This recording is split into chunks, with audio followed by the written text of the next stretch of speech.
Hey, and welcome to The Heart in Circulation. I'm Flurgy McCurgy, and this video is for anyone who would like to learn more about the heart and just general things about it. It's also intended to assist my friends at Lincoln High School for now and hopefully for future years. At the time of this recording, it is 7:15 March 6th, 2019. And in general, thank you for watching.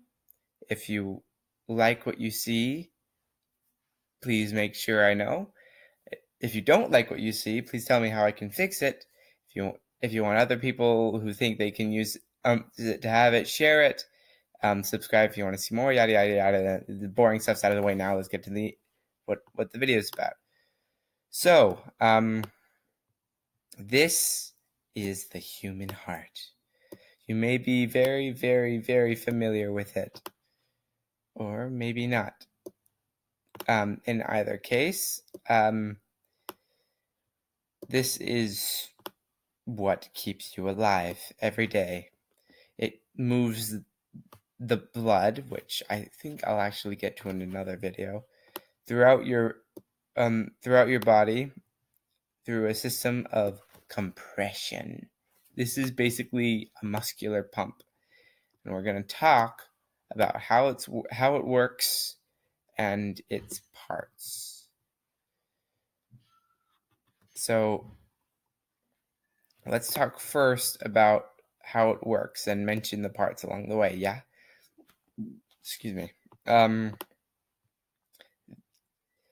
So in essence, oh, that's zooming in a little much. All right.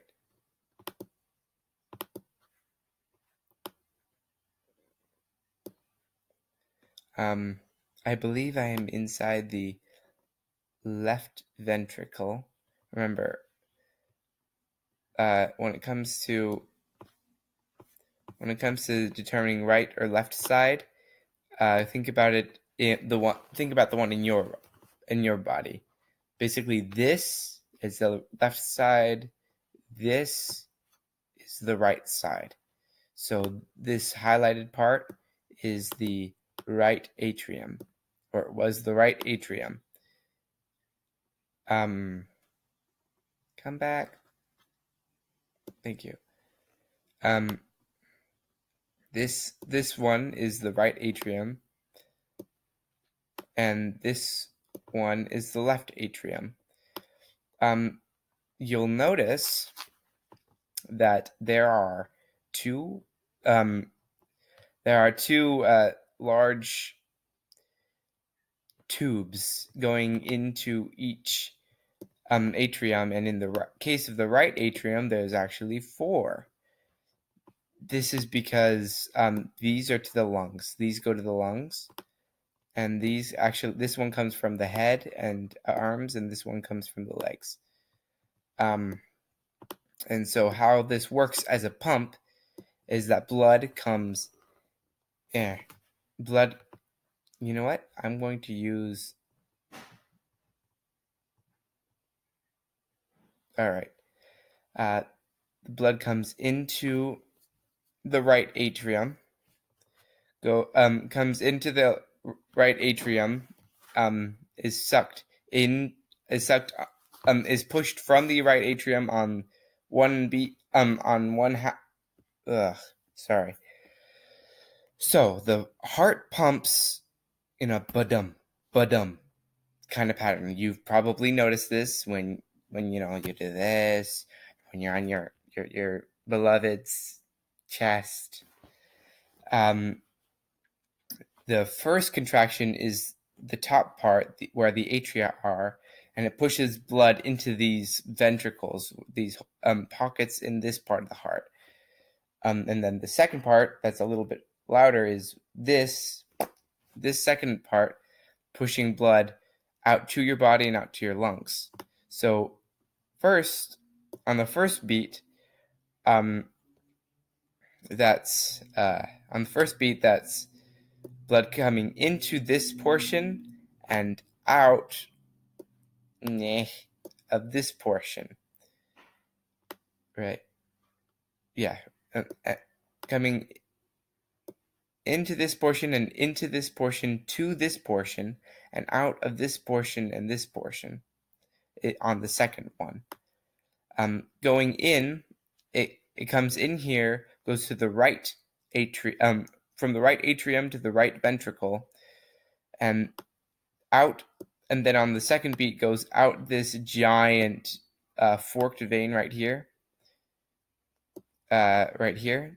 going in these directions to your lungs, comes, spends some time in your lungs reoxygenating, comes up this portion, no, wait, that's bad, I did that wrong, goes out to your lungs, comes back in this portion, in these two spots, and on the first beat is pushed into the ventricle, and second beat out this aorta. That's this area. The ascending and descending bits of the aorta, including and the arch. These three tubes go to your head and to your right and right and left arms.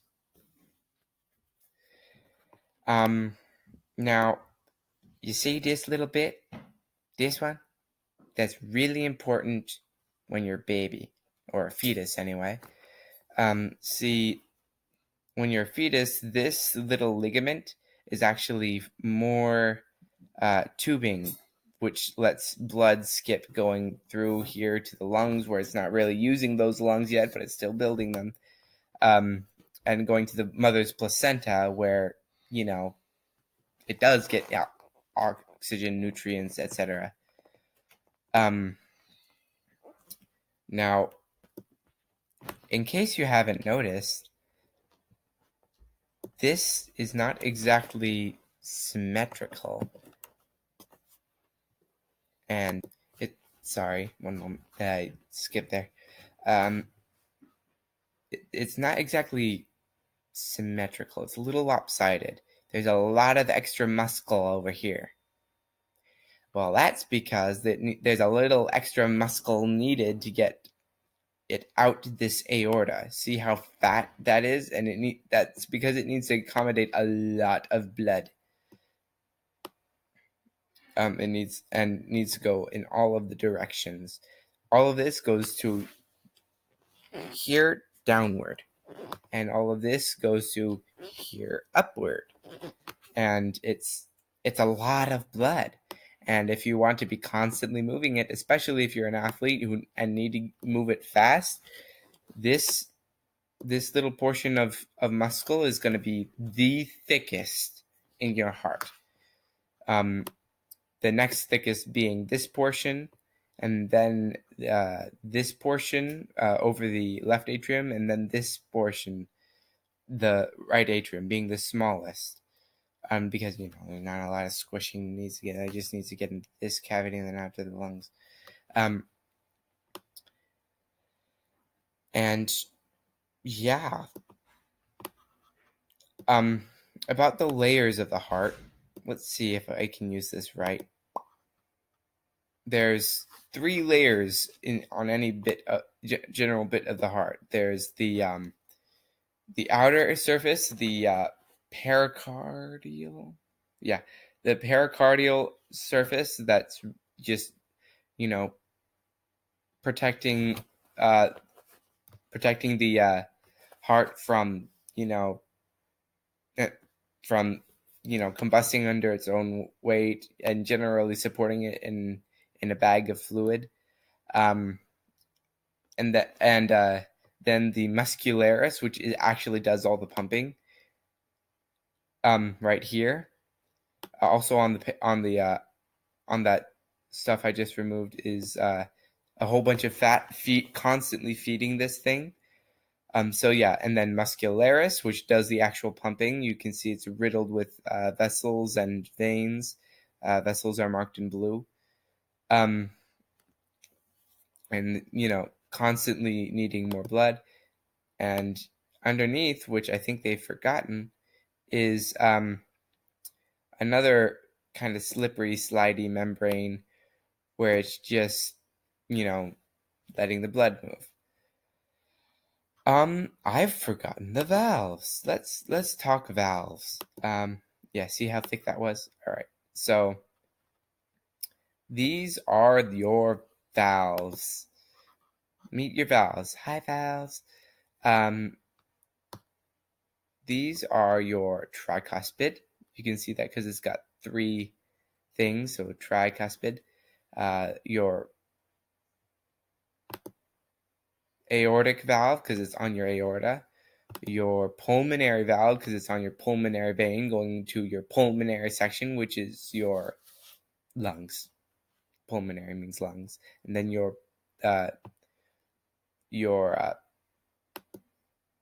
mitral valve, also known as your bicuspid valve. It's called mitral because it's at the middlest part of your body.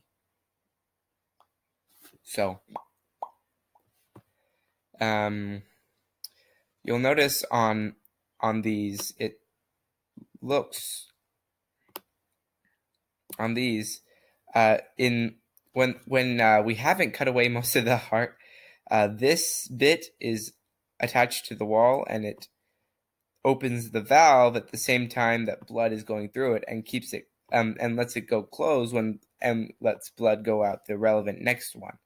So it would go these 2 would open, and then the close, and these 2 would open, and blood would go through, and then close while these opened again, and just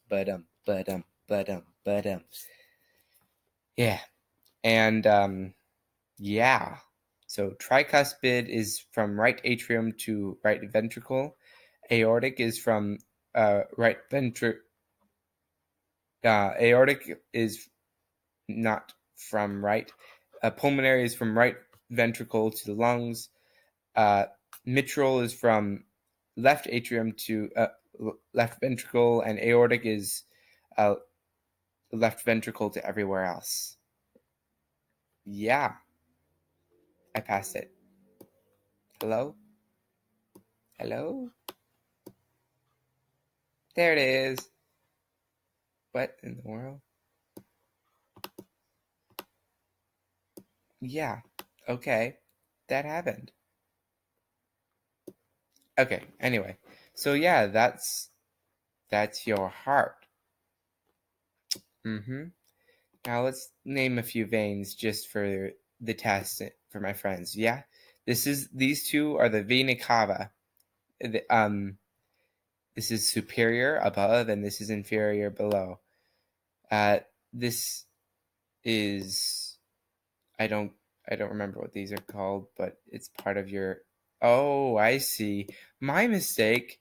So, that makes sense. So these 2 are pulmonary arteries. No, pulmonary veins going to from your lungs to your heart, and there's 4 of them in this left atrium. My mistake. I make mistakes a lot, as anyone who actually knows me knows. Also, this is not a pulmonary vein. This is a pulmonary artery or trunk. This is the pulmonary trunk of your artery. Remember, arteries go away from your heart, veins go to your heart. And the ones on your heart are just going to and from the, relevant sections.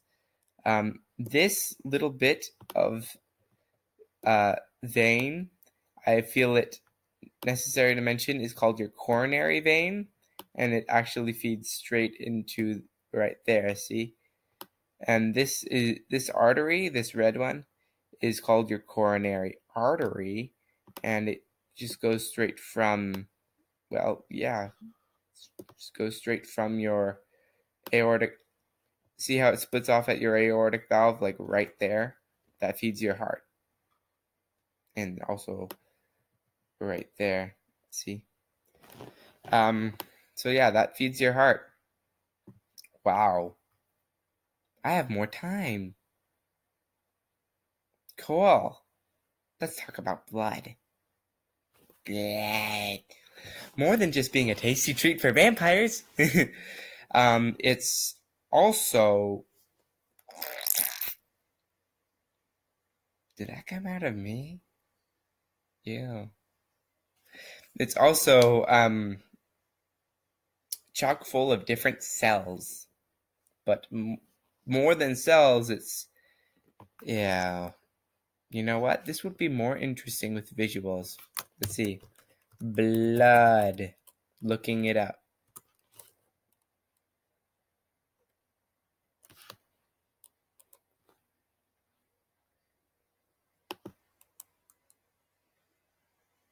We're going to the blood. And yeah. So you see these things, you might recognize them. These are called red blood cells.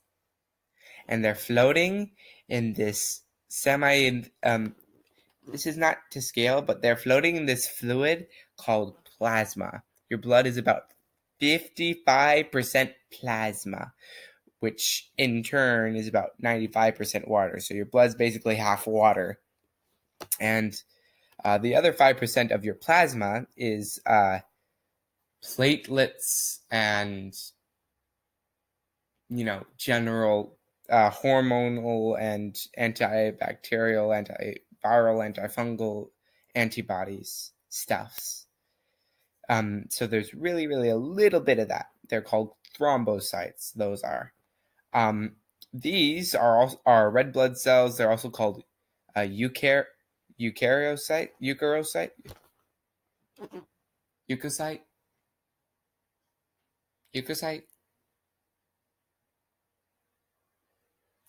One moment. I looked it up and it was an erythrocyte. ERYTHROCYTE, or red cell, literally. Latin for red is erythro and cyte is cell. Red cell. I mean, it's not exactly the most creative, but it works. So, red blood cells are basically just these bags. See how they're just bags? They don't even have a nucleus. They're just these bags of this one protein that carries oxygen. One protein. That's all it is. One protein. Guess what that is? Some of you already know it. Hemoglobin. Hemo, blood. Globin. I don't know what globin is. Look it up on your own time if you care. Hemoglobin. It moves your oxygen and CO2 to and from your body. About oxygen and CO2, all of your cells, including red blood cells, but not as much because they don't have mitochondria, need oxygen and need oxygen to break down glucose in the mitochondria. How that happens is in the mitochondria, there is a glucose goes into the mitochondria and has its one moment. Glucose goes into the mitochondria and has its hydrogen ends shorn off by more oxygen. This is D-glucose. That's not what I'm looking for. Glucose. There it is. So it has all of these extra hydrogens just shorn off by these O2s, and the resultant energy from this glucose molecule going exploding like a bunch of rat traps. Sorry if that may have bothered you. The mitochondria catches that energy, turns it, and repotentiates a molecule called adenosine triphosphate, which is, an adenosine group with 3 phosphate groups. And an adenosine triphosphate has about 30 seconds of life as a molecule before that last phosphate group pops off so that the molecule is more stable. What that kinetic energy does, to my understanding, it could be wrong, is it shoves that sucker back onto an ATP so that it can go to a bit of the cell that uses ATP, and the resultant energy from the phosphate group coming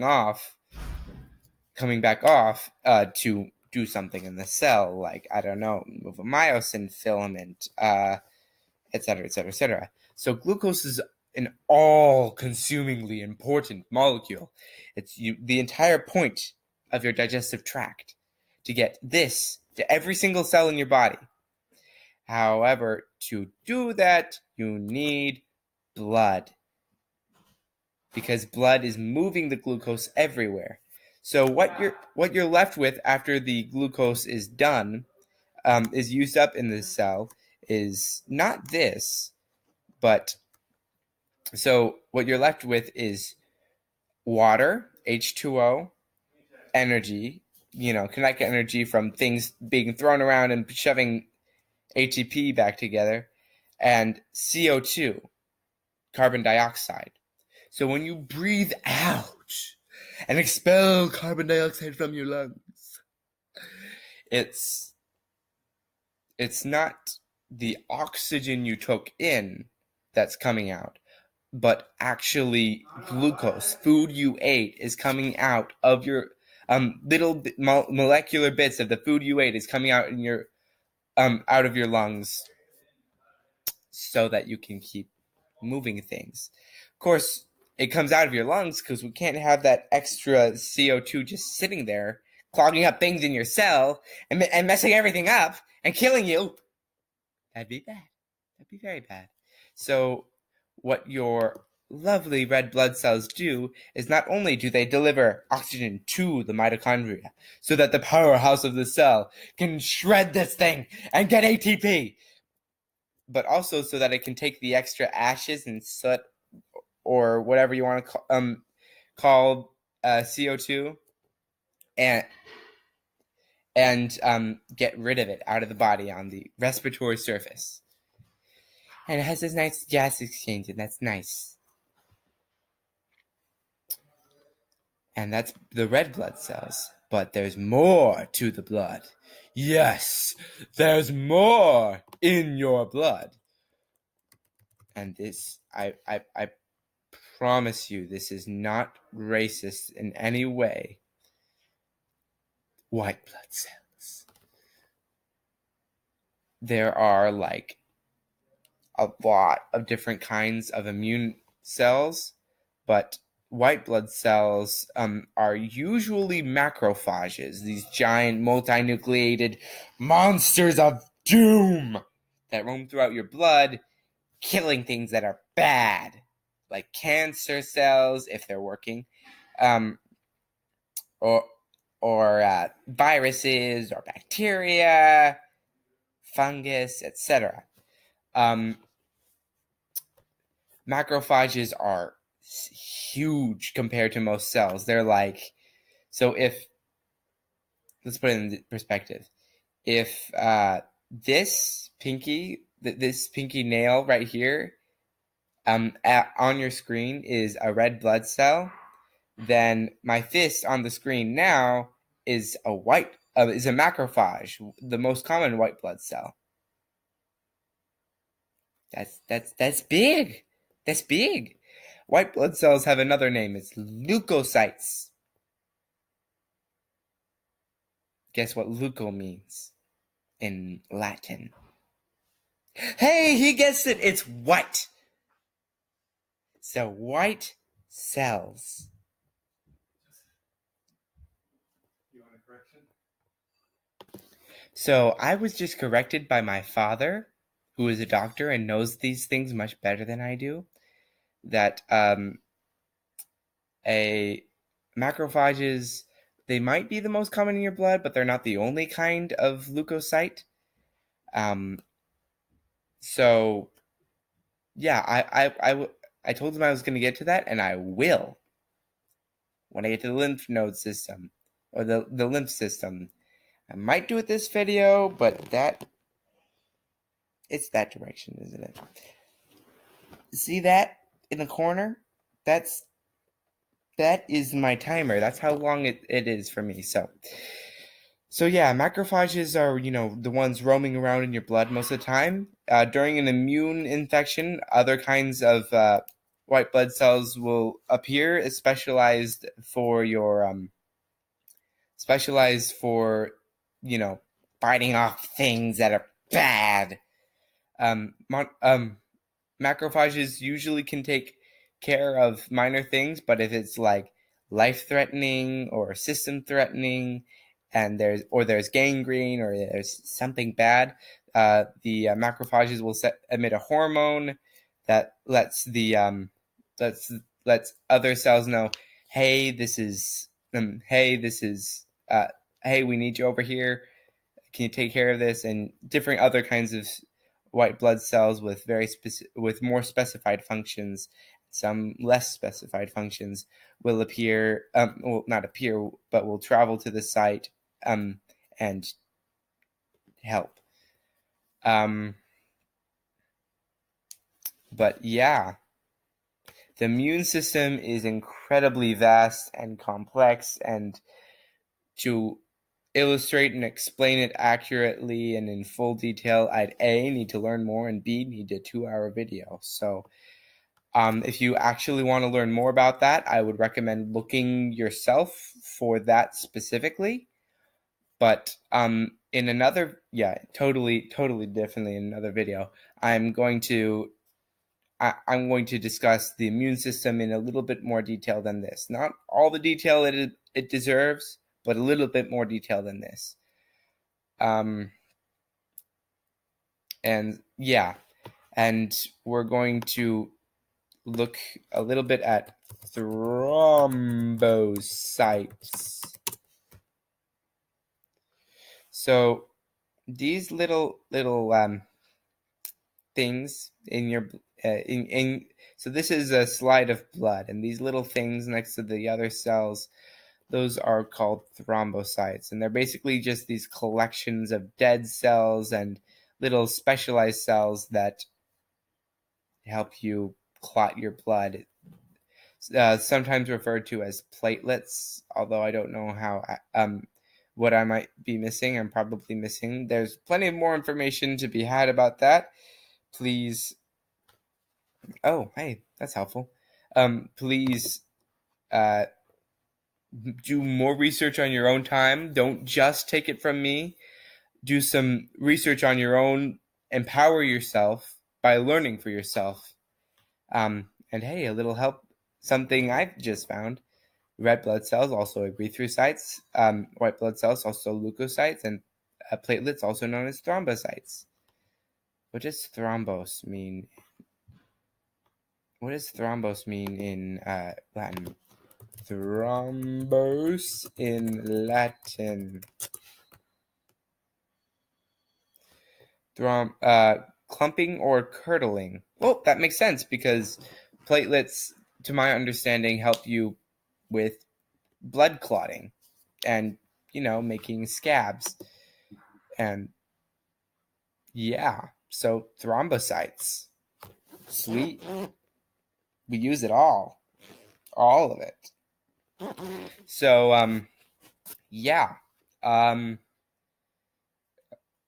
with the last minute of my video, I would like to do some technical stuff. Please like, comment, share, subscribe. Suggest things for me to do. I don't just do anatomy help. I also would like to put my fingers to the pulse, as it were, of my YouTube audience's opinion on the following subject. In real life, some people have been asking me to put my general thoughts and ideas, discussions of random things on the internet. I want your opinion. Please put it in the comments below. Thank you so much for watching. suggestions, yes. Never stop learning. Farewell.